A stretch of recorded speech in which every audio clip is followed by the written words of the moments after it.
Dear 9th students, நம்ம வந்து அந்த கிளாஸ் ஐடென்டிஃபை பண்ணுறதை பற்றி நம்ம பார்த்துக்கிட்டு இருக்கிறோம். இப்போ வந்து பார்த்தீங்க அப்படின்னு சொன்னால், போன தடவை எல்லாருமே கரெக்டாக எழுதியிருந்தீங்க, மோஸ்ட்லி கரெக்டாக எழுதியிருந்தீங்க.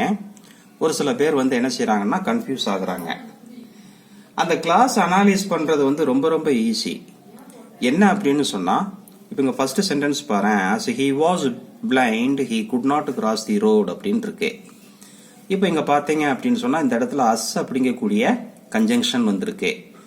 இந்த அஸ் அப்படிங்கக்கூடிய கன்ஜங்ஷன் என்னது அப்படின்னு சொன்னா சபார்டினேட் கன்ஜங்ஷன். இது என்னது? Subordinate conjunction. எப்பவுமே இந்த சபார்டினேட் கன்ஜங்ஷன் வந்துச்சு அப்படின்னு சொன்னாலே அந்த சென்டென்ஸ் வந்து என்னது அப்படின்னு சொன்னா சபார்டினேட் கிளாஸ் தான். அதே மாதிரி அடுத்து உள்ளது he could not cross the road. இது வந்து என்னது? Main clause. எப்பவுமே மெயின் கிளாஸ்ல மோஸ்ட்லி 90% 99% வந்து மோடல் ஆக்சிலரி வேர்பு வரும். Can, could, shall, should, will, would, may, might, must. இது எல்லாமே மோடல் ஆக்சிலரி. மெயின் கிளாஸ்ல மோஸ்ட்லி மோடல் ஆக்சிலரி வரும். அப்ப அந்த மோடல் ஆக்சிலரி வெர்பை வச்சு நீ கூட நீ ஐடென்டிஃபை பண்ணிடலாம் அது மெயின் கிளாஸ் அப்படின்னு சொல்லி. அப்போ சபார்டினேட் கிளாஸ் எப்படி ஐடென்டிஃபை பண்ற அப்படின்னு சொன்னா, நான் கொடுத்த எக்ஸசைஸ்ல நீ எப்படி ஐடென்டிஃபை பண்ணணும் அப்படின்னு சொன்னா, இந்த மாதிரி சபார்டினேட் கன்ஜங்ஷன், இந்த இடத்துல எஸ்சி அப்படின்னு சொன்னா சபார்டினேட் கன்ஜங்ஷன் அர்த்தம், இந்த இடத்துல எஸ்சினா சபார்டினேட் கிளாஸ்ன்னு அர்த்தம். ரெண்டையும் சேர்த்து கன்ஃபியூஸ் பண்ணிக்கிடாத, ஓகேவா? வேணா எஸ் சிஓ என்னு போட்டிருந்தேன், சபார்டினேட் கன்ஜங்ஷன். அடுத்து பாரு, தோ C is not intelligent C is industrious அப்படின்னு இருக்கு. இப்ப இங்க பாரு, இந்த தோ அப்படிங்கக்கூடிய கன்ஜங்ஷன் வந்திருக்கு. இந்த தோ அப்படிங்கக்கூடிய கன்ஜங்ஷன் வந்து என்னது அப்படின்னு சொன்னா சபார்டினேட் கன்ஜங்ஷன். அப்ப நீ என்ன பண்ணிருந்தா, தோ சி இஸ் நாட் இன்டெலிஜென்ட் வரைக்கும் இது சபார்டினேட் கிளாஸ். அதுக்கு அடுத்து வரக்கூடிய சி இஸ் இண்டஸ்ட்ரியஸ் அப்படிங்கக்கூடியது வந்து மெயின் கிளாஸ். அடுத்து பாரு, my brother was sick and so he did not attend the class ன்னு சொல்லி இருக்கு. இப்போ இந்த இடத்துல and so அப்படிங்கக்கூடியது வந்து கோஆர்டினேட்டிங் கன்ஜங்ஷன். இது வந்து என்னது அப்படின்னு சொன்னா கோஆர்டினேட்டிங் கன்ஜங்ஷன், கோ கன்ஸ் அப்படின்னு கூட நீ போட்டுக்கோ, ஒரு ஞாபகத்துக்கு எழுதி வச்சிருக்க, அவ்வளவுதான்.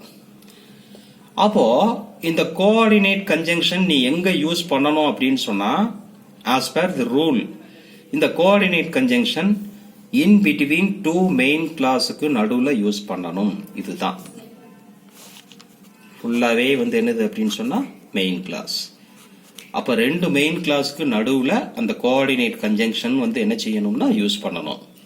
அந்த வகையில பார்க்கும்போது இந்த ஒரு கோஆர்டினேட் கன்ஜங்ஷன் நீ பார்த்துட்ட அப்படின்னு சொன்னாலே அதுக்கு முன்னாடி உள்ளதும் மெயின் கிளாஸ் தான், அதுக்கு அடுத்து உள்ளதும் மெயின் கிளாஸ் தான். அடுத்து பாரு, unless she weeps C will tie அப்படின்னு இருக்கு. இந்த இடத்துல பாரு, அன்லஸ் அப்படிங்கக்கூடியது வந்திருக்கு. இது வந்து என்னது அப்படின்னு சொன்னா சபார்டினேட் கன்ஜங்ஷன். இது வந்து என்னது? Subordinate conjunction. அப்ப நீ என்ன பண்றன்னா, இந்த அன்லஸ் சி வீப்ஸ் அப்படிங்கக்கூடியது subordinate clause, she will die அப்படிங்கக்கூடியது மெயின் கிளாஸ். நான் இப்பதான் சொன்னேன், மோடல் ஆக்சிலரி வெர்ப் will வந்திருக்கு, புரியுதா? மோஸ்ட்லி மெயின் கிளாஸ்ல வந்து மோடல் ஆக்சிலரி வெர்ப் வரும். அப்போ சபார்டினேட் கன்ஜங்ஷன் வரக்கூடிய sentence subordinate clause, coordinate conjunction வரக்கூடிய முன்னாடி வரக்கூடிய சென்டென்ஸும் சரி பின்னாடி வரக்கூடிய சென்டென்ஸும் சரி கண்டிப்பாக மெயின் கிளாஸ் தான். ஏன்னா கோஆர்டினேட் கன்ஜங்ஷன் ரெண்டு மெயின் கிளாஸுக்கு நடுவுல தான் வரும். அடுத்து பாரு, obey the rules are you will be in trouble அப்படின்னு இருக்கு. இப்ப இங்க பாரு, ஒபே தி ரூல்ஸ், இந்த இடத்துல வந்து பாரு ஆர் ஓ ஆர் ஆர் வந்திருக்கு. இது வந்து என்னது அப்படின்னு சொன்னா கோஆர்டினேட் கன்ஜங்ஷன். இது வந்து என்னது? Coordinate conjunction. அப்ப நீ ஏன் கண்டுபிடிச்சிடலாம், ஒரு கோஆர்டினேட் கன்ஜங்ஷன் வந்துச்சு அப்படின்னு சொன்னா அதுக்கு முன்னாடி உள்ள சென்டென்ஸும் மெயின் கிளாஸ் தான், அதுக்கு அடுத்து வரக்கூடிய சென்டென்ஸும் மெயின் கிளாஸ் தான். ஓகேவா? என்ன ஸ்டூடெண்ட்ஸ், இப்போ உங்களுக்கு என்ன புரிஞ்சுது? அதாவது ஆக்சுவலா வந்து சபார்டினேட் கிளாஸ் அப்படின்னு சொன்னாலே டிபெண்ட் பண்ணி இருக்கும். இன்னும் மெயின் கிளாஸை டிபெண்ட் பண்ணி இருக்கும் கம்ப்ளீட் மீனிங் கொடுக்கறதுக்கு. மெயின் கிளாஸ் வந்து டிபெண்ட் பண்ணி இருக்காது, அது தனியா வந்தாலும் மீனிங் கொடுக்கும் அப்படிங்கறத தான் நம்ம போன கிளாஸ்ல பார்த்தோம். அதே தான் இப்ப பாரு, as he was blind, இதை தனியா எடுத்து மீனிங் கொடுக்காது. ஆனா he could not cross the road, அதை மட்டும் தனியா எடுத்து பாரு, மீனிங் கொடுக்கும். அப்ப இது தனியா வந்தாலும் மீனிங் கொடுக்குது, அதனால இது மெயின் கிளாஸ். இது தனியா எடுத்துட்டோம் அப்படின்னா இது மீனிங் கொடுக்காது. மீனிங் கம்ப்ளீட் பண்றதுக்கு இந்த மெயின் கிளாஸை டிபெண்ட் பண்ணி இருக்குது. ஆகையினால இது சபார்டினேட் கிளாஸ். அதே மாதிரி இதான் இது. though she is not intelligent, அவ இன்டெலிஜென்ட்டாக இல்லாத போதிலும், சரி இல்லாத போதிலும் அதுக்கடுத்து என்ன, இதை நீ தனியா எடுத்துட்டேன்னா மீனிங் கொடுக்கல.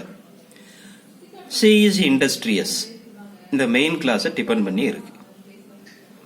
அதனால இது சபார்டினேட் கிளாஸ், இது மெயின் கிளாஸ். அதே மாதிரிதான் ஒவ்வொன்றும். இப்போ நான் வந்து உங்களுக்கு சபார்டினேட் கன்ஜங்ஷன் என்னென்னது, அதாவது என்னது அப்படின்னா கோஆர்டினேட் கன்ஜங்ஷன் என்னென்னது அப்படிங்கிறத நான் இப்போ உங்களுக்கு காட்டுறேன். ஓகேவா?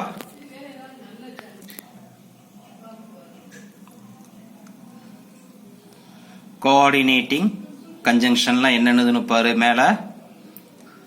And, or, for, otherwise, so, but, yet, still,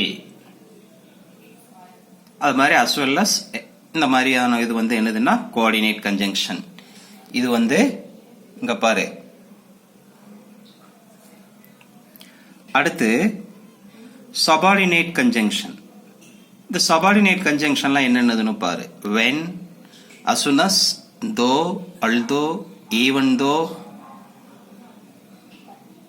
since, as, because, as long as much as, until, till, after, before, if, unless, as if, இந்த மாதிரியான கன்ஜங்ஷன்.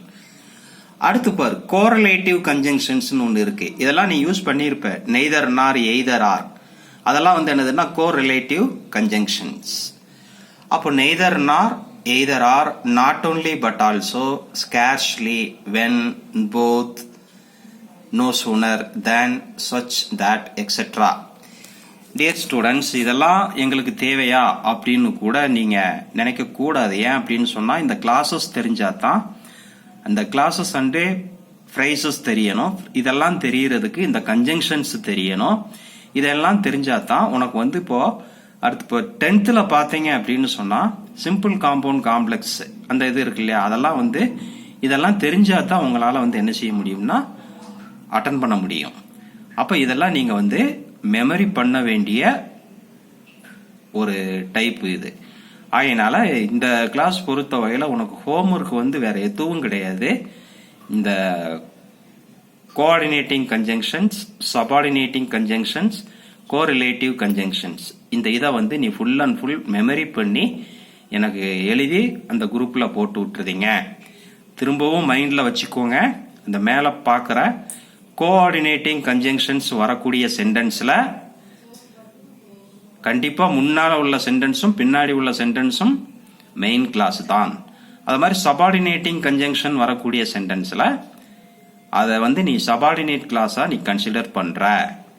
இன்னொன்னு மெயின் கிளாஸ் எப்படி ஐடென்டிஃபை பண்றதுக்கு இன்னொரு ஷார்ட்கட் என்ன அப்படின்னா, மோஸ்ட்லி மோடல் ஆக்சிலரி வேர்ப் வரும்.